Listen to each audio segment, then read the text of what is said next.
തിരുവനന്തപുരം കിളിമാനൂരിൽ വയോധികനെ വാഹനമിടിച്ച് കൊലപ്പെടുത്തിയ കേസിലെ പ്രതിയായ പാറശാല SHO P. അനിൽകുമാറിന് സസ്പെൻഷൻ. അതാണ് ഒരു നടപടി. റൂറൽ SP ദക്ഷിണ മേഖല IG-ക്ക് നൽകിയ റിപ്പോർട്ടിന്റെ അടിസ്ഥാനത്തിലാണ് സസ്പെൻഷൻ. വാഹനം ഓടിച്ചത് SHO തന്നെ എന്ന് സ്ഥിരീകരിക്കുന്ന ദൃശ്യങ്ങൾ 24 പുറത്തുവിട്ടിരുന്നു.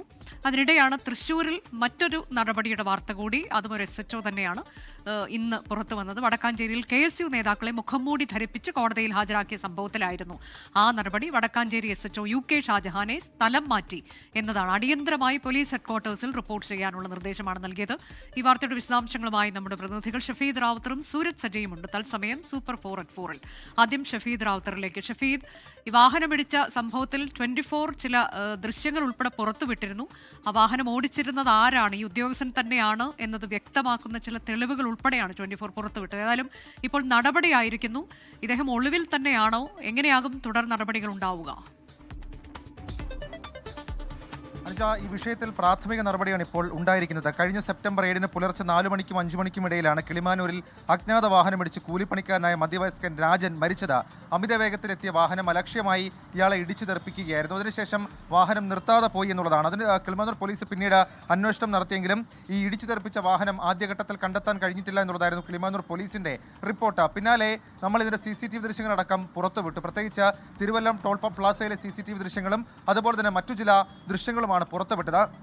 ആ ദൃശ്യങ്ങൾ വാർത്തയായി, അത് വിവാദമായതിന് പിന്നാലെയാണ് ഈ വിഷയത്തിൽ പോലീസ് വീണ്ടും ആക്ട് ചെയ്യാൻ തുടങ്ങിയത്. അതായത് അതിനുശേഷം ഈ വിഷയം തിരുവനന്തപുരം റൂറൽ SP അടക്കം ശ്രദ്ധയിൽപ്പെടുകയും അദ്ദേഹത്തിന്റെ പരിശോധനയിൽ ഈ വാഹനം ഓടിച്ചത് പാറശാല SHO ആയിരുന്ന P. അനിൽകുമാർ തന്നെയാണെന്നുള്ള കാര്യം സ്ഥിരീകരിക്കുകയും ചെയ്തു. തുടർന്നാണ് തിരുവനന്തപുരം റൂറൽ SP ദക്ഷിണ മേഖല IG-ക്ക് ഇതുമായി ബന്ധപ്പെട്ട ഒരു റിപ്പോർട്ട് നൽകുന്നത്. ആ റിപ്പോർട്ടിൽ കൃത്യനിർവഹണം നടത്തേണ്ട, കൃത്യനിർവഹണത്തെക്കുറിച്ച് ബോധ്യമുള്ള, നിയമങ്ങളെക്കുറിച്ച് ബോധ്യമുള്ള ഒരു പോലീസ് ഉദ്യോഗസ്ഥന്റെ ഭാഗത്ത് നിന്ന് ഇങ്ങനെ ഒരു വീഴ്ച, അതായത് വാഹനം ഇടിച്ചു തെറിപ്പിച്ച ശേഷം നിർത്താതെ പോകുന്നൊരു വീഴ്ച ഉണ്ടായിട്ടുണ്ട് എന്നുള്ള കാര്യം ദക്ഷിണ മേഖല IG-യെ റിപ്പോർട്ടായി അറിയിച്ചു. ദക്ഷിണ മേഖല IG ശ്യാം സുന്ദറാണ് ഇപ്പോൾ P. അനിൽകുമാറിനെ സസ്പെൻഡ് ചെയ്തുകൊണ്ട് ഉത്തരവിറക്കിയിട്ടുള്ളത്. മാത്രമല്ല ഇക്കാര്യത്തിൽ വകുപ്പ് തല അന്വേഷണം തുടരുകയാണ്. സംഭവത്തെക്കുറിച്ച് പക്ഷേ ക്രൈംബ്രാഞ്ച് അന്വേഷണം അടക്കമുള്ള കാര്യങ്ങളും ഉണ്ടാകും. അനുജ, അതാണിപ്പോൾ ഇദ്ദേഹം ഒളിവിൽ തന്നെയാണ് എന്നതാണ്. മുൻകൂർ ജാമ്യം അപേക്ഷ നൽകുകയും അത്തരം കാര്യങ്ങളിലേക്കൊക്കെ അദ്ദേഹം കടന്നിട്ടുണ്ടോ? ഈ സംഭവം നമ്മൾ വാർത്തയാക്കുന്ന സമയത്ത് അദ്ദേഹം മറ്റൊരു കേസുമായി ബന്ധപ്പെട്ട സംസ്ഥാനത്തിന് പുറത്തായിരുന്നു. പിന്നീട് അദ്ദേഹം ഇവിടേക്ക് മടങ്ങിയെത്തിയിട്ടില്ല. മാത്രമല്ല അദ്ദേഹം ഇപ്പോൾ ഒളിവിൽ തുടരുന്നു എന്നുള്ളതാണ് ഈ കേസ് ഇപ്പോൾ അന്വേഷിക്കുന്ന ഉദ്യോഗസ്ഥർ വ്യക്തമാക്കുന്ന കാര്യം. ഇദ്ദേഹത്തെ എത്രയും പെട്ടെന്ന് കണ്ടെത്തി നിയമ നടപടികൾ നടത്തുമെന്നാണ് പോലീസിലെ ഉന്നത ഉദ്യോഗസ്ഥർ പറയുന്നത്. മാത്രമല്ല വകുപ്പ് തല അന്വേഷണത്തിന്റെ ഭാഗമായി ഇദ്ദേഹത്തിന് ആദ്യഘട്ട നടപടികൾ, സസ്പെൻഷന് പിന്നാലെയുള്ള ആദ്യഘട്ട നടപടികളിലേക്ക് കടക്കുമെന്നും ഉന്നത ഉദ്യോഗസ്ഥർ അറിയിച്ചിട്ടുണ്ട്. അനുജ, അതാണ് നടപടി. മറ്റൊരു നടപടി നേരത്തെ പറഞ്ഞതുപോലെ വടക്കാഞ്ചേരിയിൽ KSU നേതാക്കളെ മുഖംമൂടി ധരിപ്പിച്ച് കോടതിയിൽ ഹാജരാക്കിയ സംഭവത്തിലാണ് വന്നത്. വടക്കാഞ്ചേരി SHO UK ഷാജഹാനെ സ്ഥലം മാറ്റുകയായിരുന്നു. അടിയന്തരമായി പോലീസ് ഹെഡ്ക്വാർട്ടേഴ്സിൽ റിപ്പോർട്ട് ചെയ്യാനാണ് നിർദ്ദേശം നൽകിയിരിക്കുന്നത്.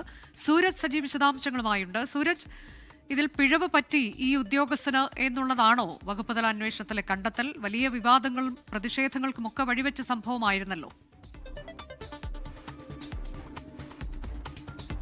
അനുജ, തീർച്ചയായും വലിയ പ്രതിഷേധങ്ങൾക്കൊടുവിലാണ് ഇപ്പോൾ ഈ SHOക്കെതിരെ നടപടി ഉണ്ടായിരിക്കുന്നത്. Thrissur city police commissioner R. Ilango നൽകിയ റിപ്പോർട്ടിന്റെ അടിസ്ഥാനത്തിലാണ് ഈ മുഖംമൂടി ധരിപ്പിച്ച് കോടതിയിൽ ഹാജരാക്കിയതിൽ ഉദ്യോഗസ്ഥന് വീഴ്ചയുണ്ട് എന്നുള്ളതാണ് ഈ റിപ്പോർട്ടിൽ ചൂണ്ടിക്കാണിക്കുന്നത്. അതോടൊപ്പം തന്നെ കഴിഞ്ഞ 3 വർഷക്കാലമായി ഇദ്ദേഹം നടത്തിയ പ്രവർത്തനങ്ങൾ, ആ പ്രവർത്തനങ്ങളിലും പോരായ്മയുണ്ട്. ഈ പശ്ചാത്തലത്തിൽ തൃശൂർ സിറ്റി പോലീസിന്റെ പരിധിയിൽ നിന്ന് ഈ ഷാജഹാനെ മാറ്റണം എന്നൊരാവശ്യമാണ് സിറ്റി പോലീസ് കമ്മീഷണർ ഈ റിപ്പോർട്ടിന്റെ ഭാഗമായി ഉന്നയിച്ചത്. അതേ തുടർന്നാണ് അടിയന്തരമായി പോലീസ് ഹെഡ്ക്വാർട്ടേഴ്സിൽ റിപ്പോർട്ട് ചെയ്യാൻ ഷാജഹാന് നിർദ്ദേശം നൽകിയിരിക്കുന്നത്.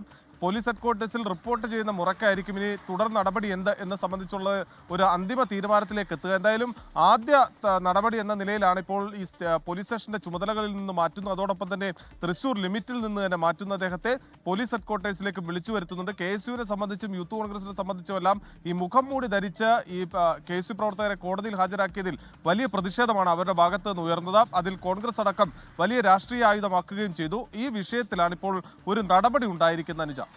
അതാണ് വിവിധ സംഭവങ്ങളിലാണ് 2 SHOമാർക്കെതിരെ നടപടിയുണ്ടായത്. ഒന്ന് കിളിമാനൂർ SHO, മറ്റൊന്ന് വടക്കാഞ്ചേരിയിൽ KSU നേതാക്കളെ മുഖംമൂടി ധരിപ്പിച്ച് കോടതിയിൽ ഹാജരാക്കിയ സംഭവത്തിൽ വടക്കാഞ്ചേരി SHOയ്ക്കെതിരെ നടപടി. അങ്ങനെ 2 പോലീസ് ഉദ്യോഗസ്ഥർക്കെതിരായ നടപടി. അതാണ് ഇപ്പോൾ നമ്മൾ വിശദമായി തന്നെ പരിശോധിച്ചത്.